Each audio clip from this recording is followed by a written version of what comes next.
भगवान विष्णु ने कहा कि हे लक्ष्मी, अब मैं तुम्हें 7वें अध्याय का महात्म्य सुनाता हूँ। एक नगर में शंकुकर्ण नाम का एक वैश्य रहता था।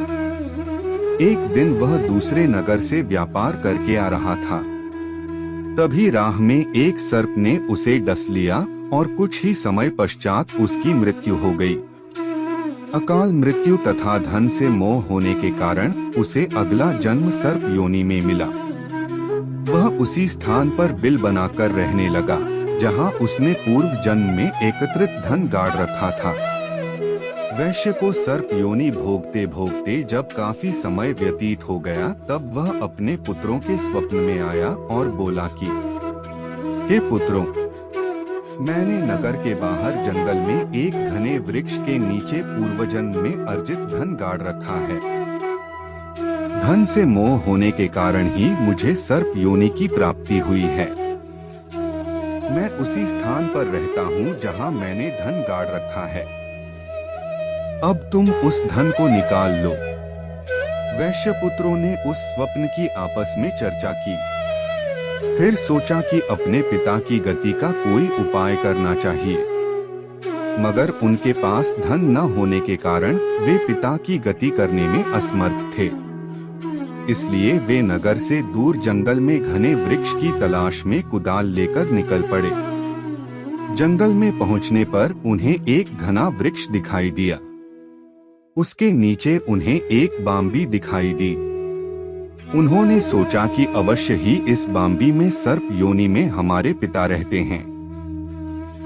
यही सोचकर वैश्य के एक पुत्र ने कुदाल से वहां खुदाई शुरू कर दी तो वहां एक सर्प निकला और उसने पूछा कि तू कौन है और मेरा घर क्यों उजाड़ रहा है। वैश्य के उस पुत्र ने कहा कि मैं शंकुकर्ण का पुत्र हूँ। मेरे पिता की मृत्यु सर्प के डसने से हुई है। क्या तू ही वह दुष्ट सर्प है? मैं तुझे जीवित नहीं छोड़ूंगा। सर्प ने कहा कि हे पुत्र, मैं ही तेरा पिता शंकुकर्ण हूँ। मुझे मत मार और इस अधम देह से मुझे मुक्ति दिला। तब शंकुकर्ण के सब पुत्र वहां आ गए और वे उससे उसकी मुक्ति का उपाय पूछने लगे। सर्प शंकुकर्ण ने उपाय बताते हुए कहा कि हे पुत्रों, किसी गीता पाठी ब्राह्मण को घर में भोजन कराओ और उसकी सेवा करके उससे आशीर्वाद प्राप्त करो, तभी मेरा कल्याण होगा। शंकुकर्ण के पुत्र घर आए। फिर नगर में जितने भी गीता पाठी ब्राह्मण थे उन्हें उत्तम भोजन कराया और गीता के 7वें अध्याय का पाठ कराया। उनकी सेवा की और दक्षिणा देकर कहा कि हे महापुरुषों, आप हम आशीर्वाद दें ताकि हमारे पिता सर्प योनि से मुक्त हो सके। ब्राह्मणों ने उन्हें आशीर्वाद दिया। फलस्वरूप सर्प की योनि से मुक्ति पाकर शंकुकर्ण देवदेही को प्राप्त हुआ। वह अपने पुत्रों को आशीर्वाद देता हुआ आकाश से उतरे विमान पर चढ़कर वैकुंठ धाम की ओर चला गया। वैश्य द्वारा संचित किए गए धन से उसके पुत्रों ने गौशाला, मंदिर तथा धर्मशाला आदि का निर्माण कराया।